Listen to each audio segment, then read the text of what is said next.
dipersembahkan oleh Maktur Travel Umroh dan Haji. Assalamualaikum warahmatullahi wabarakatuh. Waalaikumsalam. Alhamdulillah wa syukurillah, puji syukur hadirat Allah Subhanahu wa taala karena dengan izinnya kita dapat berjumpa kembali dalam program Syiar Tahurub. Bersama saya Liza Hasan, kali ini kita akan membahas tentunya dengan topik yang tidak kalah menarik dan topik-topik sebelumnya. Kali ini kita bahas hati-hati dengan hutang. Dan kita akan membahasnya bersama dengan Ustadz Fikri Haikal MZ. Assalamualaikum. Waalaikumsalam warahmatullahi wabarakatuh. Ini kalau kita bahas hutang ini kan gimana ya Ustadz? Kayak mungkin semuanya akan bertanya, ada yang bilang kayak sekarang gak bisa hidup tanpa hutang. Betul. Sebenarnya di Islam itu hutang itu seperti apa sih? Baik, para pemirsa NTV yang saya cintai. Ada satu makalah disebutkan begini. Fi ta'anisis salama wa fi ajalatin nadamah. Sikap hati-hati itu mendatangkan kebahagiaan. Sementara sifat tergesa-gesa seringkali mendatangkan bencana dan penyesalan. Tapi ada tergesa-gesa yang dianjurkan oleh agama. Apa saja itu? Topik yang hari ini kita bicarakan, Mbak Elisa, itu dianjurkan oleh agama untuk tergesa-gesa membayar hutang. Saudara-saudara pemirsa NTV yang saya cintai, hutang bisa dibilang juga adat hidup orang banyak. Hampir sebagian besar kita pasti pernah punya hutang. Sebagian besar dari kita hampir pernah punya hutang. Apalagi pemirsa NTV kelihatan ke wajah-wajah penghutang. Itu adat hidup tuh. Dan Islam membolehkan, mubah. Boleh. Pinjam sini, bayar sana. Gali sebelah sini, tutup lagi yang sana. Boleh, adat hidup. Tetapi ditekankan dalam ajaran agama Islam, kalau kamu diberikan oleh Allah kelebihan rizki, tergesa-gesalah kamu bayar hutang. Kenapa? Lain saat kalau kita merasa perlu, pinjam lagi orang percaya. Ini maaf Mbak Elisa, kita ini baru kategori pandai berhutang, tapi nggak pandai untuk ngebayar hutang. Kalau berhutang, mau apaan aja diambil. Nah, hati-hati para pemirsa. Sekarang nih ada pinjol istilahnya, pinjaman online. Ini sesuatu yang melilit leher kita. Hati-hati jangan terjebak. Itulah karena memang pemerintah juga sudah mengimbau agar kita tidak terjebak kepada hal-hal yang seperti itu. Saya lanjutkan, kita ini baru cuma sekedar pandai untuk pinjam uang, berhutang, tapi kurang pandai untuk mengembalikannya.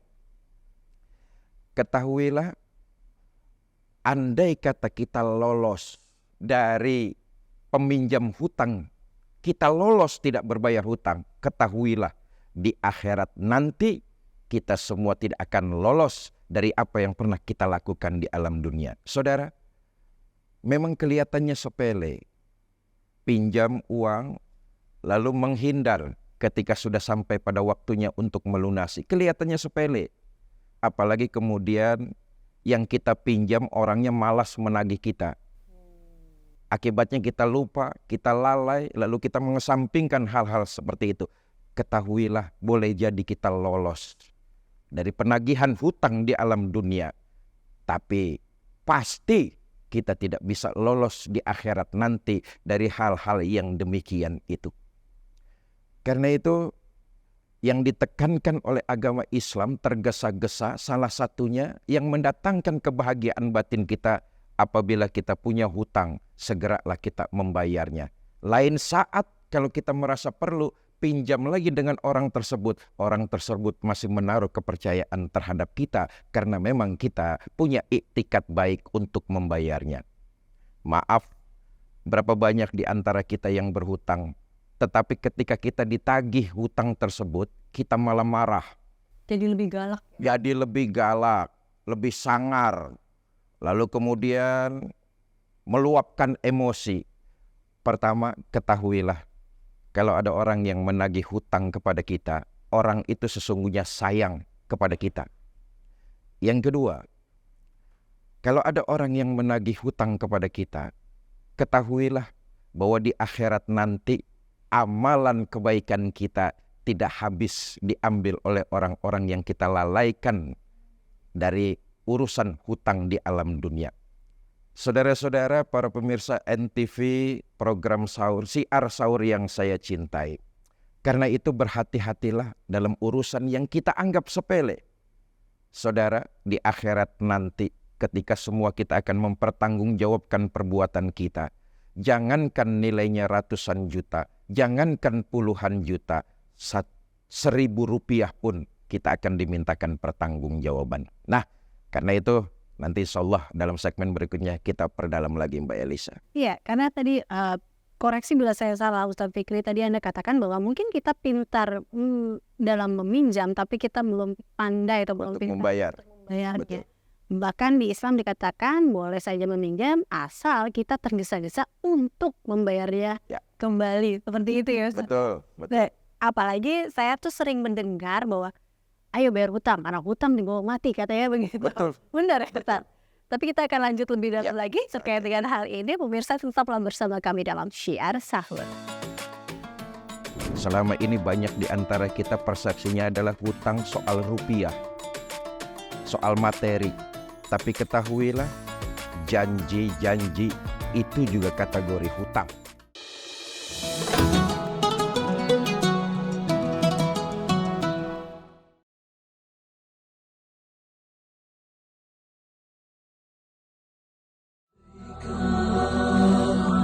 Maktur Travel Umrah dan Haji dengan pengalaman puluhan tahun siap memberi pelayanan dan fasilitas terbaik di Indonesia. Maktur Travel Umrah dan Haji menawarkan paket spesial bagi setiap jamaah yang ingin melaksanakan ibadah umroh dan haji khusus.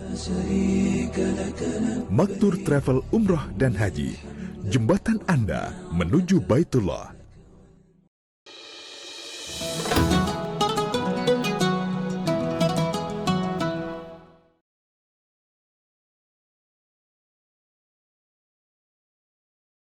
Anda kembali bersama kami dalam Syiar Sahur dan saya masih bersama dengan Ustadz Fikri Haikal MZ. Ustadz Fikri, tadi kembali lagi. Terakhir mungkin kita sering banget dengar sebenarnya Ustadz Fikri bahwa hati-hati dengan berhutang karena hutang dibawa mati. Terus jadi juga memang menariknya adalah ketika kita mungkin lalai karena ada orang-orang yang sudahlah kita nggak mau nagih gitu karena ada rasa ya ujung-ujungnya jadi sedekah buat mereka. Tapi hutang tetaplah hutang. Benar nggak Ustadz? Ini gimana nih? Betul. Para pemirsa NTV yang saya cintai, karena itu jika harus berhutang, niatkanlah dalam hati untuk segera membayar hutang. Karena niat itulah yang paling utama. Yang kedua, yang ingin saya garis bawahi dalam pertemuan kita kali ini, persepsi kita jangan cuma hutang sekedar soal rupiah saja. Selama ini banyak di antara kita persepsinya adalah hutang soal rupiah, soal materi. Tapi ketahuilah, janji-janji itu juga kategori hutang. Sebab itu jangan sampai kita berhutang, berjanji sesuatu yang tidak bisa kita penuhi. Karena itu dianggap hutang.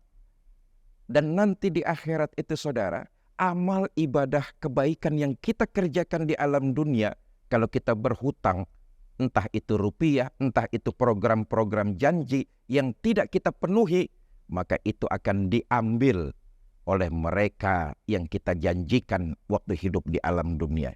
Ini luar biasa ini dampaknya. Karena itu persepsi kita, hutang bukan cuma soal materi, tapi janji-janji yang kita tidak laksanakan dalam kehidupan ini, itu dianggap sebagai sebuah hutang. Dan yakinlah, di akhirat nanti kita akan ditagih dari apa yang pernah kita keluarkan ucapan janji-janji di alam dunia ini. Karena itu kepada para pemimpin, sekaranglah saatnya untuk bekerja. berbakti kepada bangsa dan negara untuk menunaikan janji-janji yang Anda telah sampaikan sebelum-sebelumnya. Inilah saatnya untuk memberikan bukti kepada kami, masyarakat, rakyat negara tercinta, dari apa yang saudara sudah Anda janjikan sebelum ini. Yakinlah, ketika kita memang ada kemauan, ada keinginan untuk membayar apa yang sudah kita janjikan, Allah akan bukakan pintu jalan dari yang kita tidak sangka-sangka. Allah akan memberikan kemudahan untuk kita melunasi hutang-hutang tersebut. Kenapa? Karena niat awalnya ketika kita berhutang, ketika kita berjanji, kita niat awalnya sedapat mungkin, sesegera mungkin, selekas mungkin kita menepati dan membayar janji-janji tersebut. Allah a'lam bishawab. Gitu Mbak Elisa. Artinya bahwa sebenarnya yang penting niatnya kita mau membayar dulu ya. Dan tadi yang menarik adalah sebenarnya hutang bukan sekedar materi. Bukan cuma materi. Hati-hati dengan janji. Itu yang terpenting. Ternyata janji itu juga termasuk bagian hutang yang kalau tidak dilaksanakan juga berbahaya. Berapa banyak di antara kita yang sebelum mendapat jabatan gampang benar berjanji. Gampang benar berhutang. Begitu selesai dapat jabatan, lupa dengan janji-janjinya, lupa dengan utang-utangnya. Padahal itu dicatat sebagai sebuah hutang. Lalu datang lagi 5 tahunan, janji lagi, ngutang lagi. Ketahuilah, di akhirat nanti semua itu akan dimintakan pertanggungjawab. Kata Nabi begini, nanti kita semua akan menyaksikan di akhirat ada golongan orang yang bangkrut. Siapa orang yang bangkrut itu? Apa mereka yang waktu hidup di alam dunia miskin, sengsara, papa, enggak punya harta? Kata Nabi, orang itu bukan orang yang miskin, bukan orang yang bangkrut. Orang bangkrut itu bukan mereka yang tidak punya harta, bukan mereka yang tidak punya uang, bukan mereka yang tidak punya rumah. Tapi nanti di akhirat, orang yang bangkrut, kata Nabi, dia datang dengan berbagai macam pahala ibadah, tapi orang datang menagih janji orang tersebut. Sampean dulu waktu hidup di dunia pernah janji kepada kami, katanya mau membawa kesejahteraan. Ini kok malah membawa kesengsaraan. Mana janji sampean? Kata Allah, fulan, waktu hidup di dunia kamu pernah kampanye kayak begitu? Benar Tuhan. Kamu penuhi janji kamu? Enggak. Sini kan pahala sholatmu. Kasih orang yang kamu janjikan waktu hidup di alam dunia. Hilang pahala sholat itu. Datang lagi kelompok masyarakat yang lain. Fulan, ketika di alam dunia kamu janji mau menurunkan harga-harga sembako. Tapi itu enggak terrealisasi. Kami nih masyarakat tetap aja beli sembako dengan harga yang tinggi. Kata Allah, fulan, benar waktu hidup di dunia kamu janji kayak begitu? Benar Tuhan. Kamu tepati janji kamu? Enggak Tuhan. Sinihin pahala sedekah kamu. Kasih sama orang-orang yang kamu janjikan waktu di alam dunia kamu ingin sejahterakan. Saudara, pahala ibadah sholatnya habis. Pahala sedekahnya habis. Pahala puasanya habis. Pahala hajinya habis. Masih datang orang-orang yang dijanjikan waktu hidup di alam dunia. Habis sudah pahala orang tersebut. Di mana? Kata Allah, fulan sudah enggak punya pahala lagi. Maka dosa orang-orang yang menagih ditimpakan kepada orang tersebut. Nauzubillah min zalik. Habis sudah pahalanya diambilin, dosa orang-orang yang melapor ditimpakan kepada orang tersebut. Inilah kategori orang yang bangkrut karena tidak bisa segera mungkin untuk membayar janji-janjinya, membayar hutangnya ketika hidup di alam dunia. Nauzubillah summa nauzubillah. Nah, Ustaz Fikri, kalau tadi adalah terkait dengan hutang berupa janji. Kalau kita kembali lagi hutang berupa materi, nah ini kan tadi Anda katakan di awal, lebih baik di awal itu diawali dengan niat ingin mengembalikannya. Tergesa-gesalah kita untuk mengembalikannya. Tapi bagaimana bila kondisinya? Jadi kalau daripada kita gali lubang tutup lubang kemudian malah akhirnya memberatkan dan membesarkan hutang, kemudian bagaimana? Niat itu ada tetapi nampaknya kok masih susah sekali. Nah ini bagian membayar ya. Kita akan bahas lebih lanjut. Tahan dulu Ustaz Ya, Fikri. Pemirsa tetaplah bersama kami dalam Syiar Sahur. Jauhi sifat marah, jauhi sifat emosi, karena ketahui orang yang menagih hutang kepada kita, sesungguhnya mereka itu adalah orang-orang yang sayang.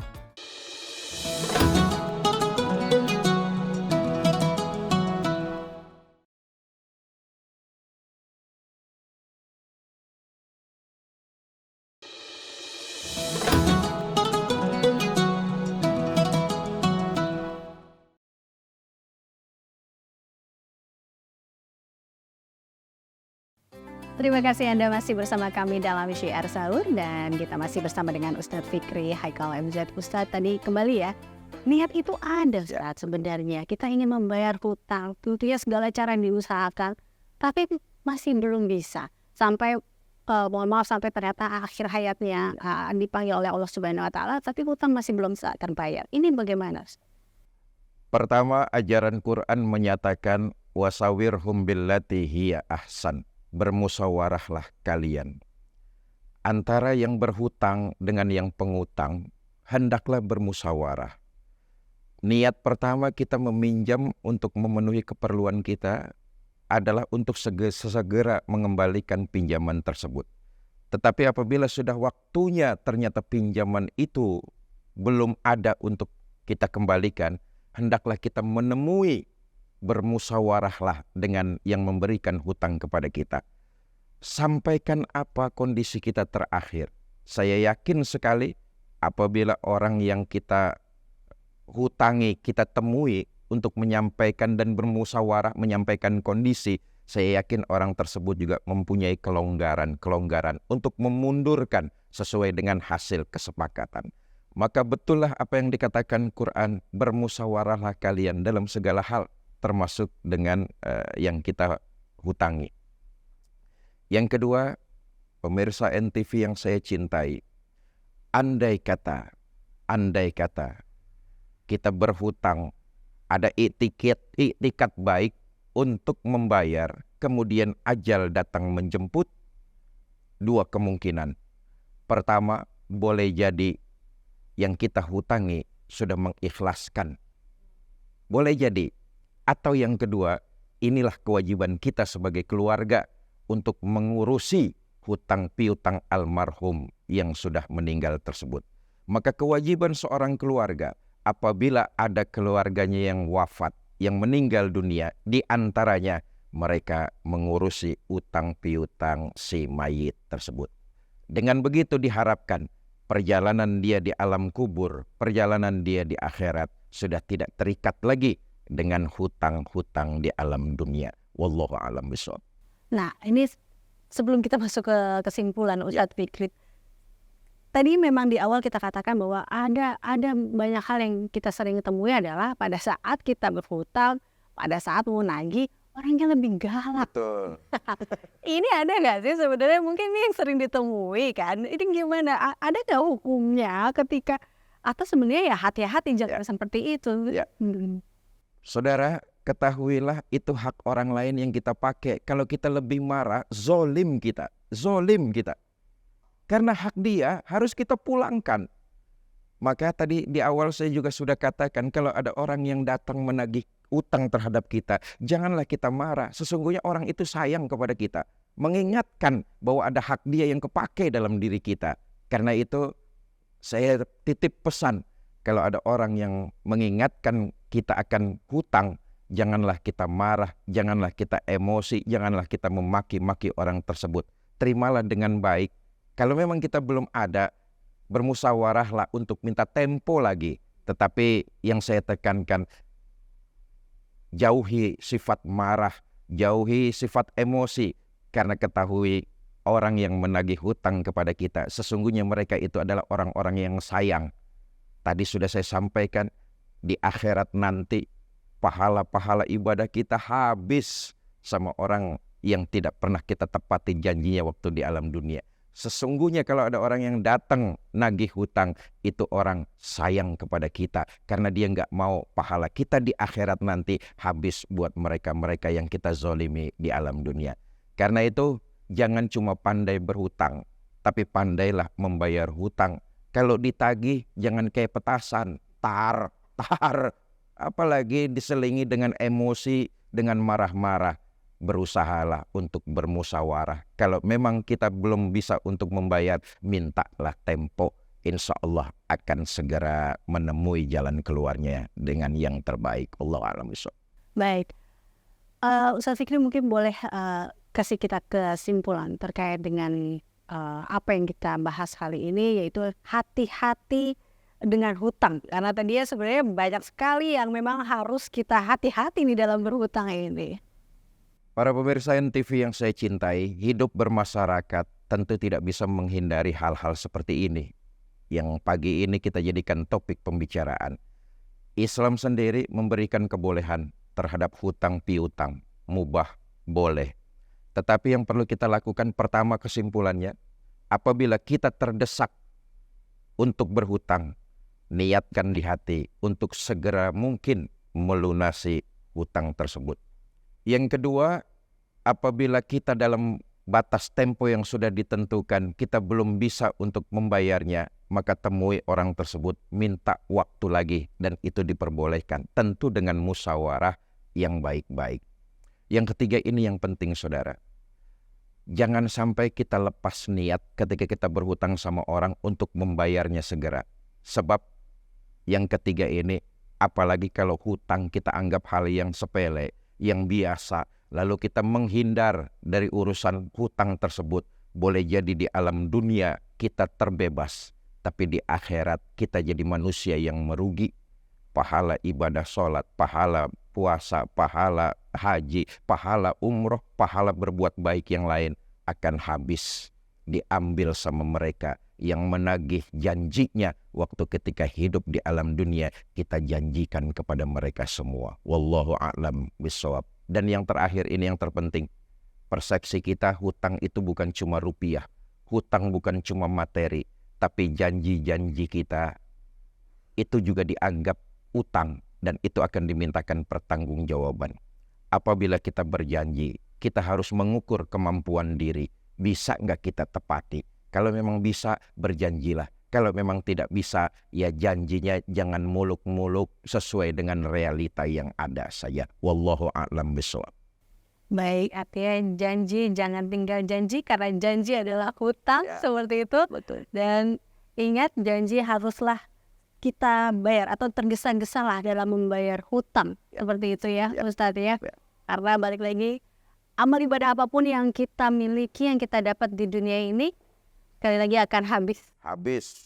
Diambil oleh orang yang menagih janji-janji terhadap kita. Nauzubillah summa nauzubillah. Nauzubillah, jangan sampai. Jadi hati-hatilah dengan hutang. Terima kasih banyak Ustaz Fikri. Tentunya 30 menit ini penuh dengan ilmu-ilmu yang insya Allah ini bermanfaat untuk kita semua ya. Baik, demikian tentunya perjumpaan kita dalam Syiar Sahur hari ini. Saya Eliza Hasan pamit undur diri, sampai jumpa di episode berikutnya, dan selamat berpuasa. Wassalamualaikum warahmatullahi wabarakatuh. Waalaikumsalam warahmatullahi wabarakatuh.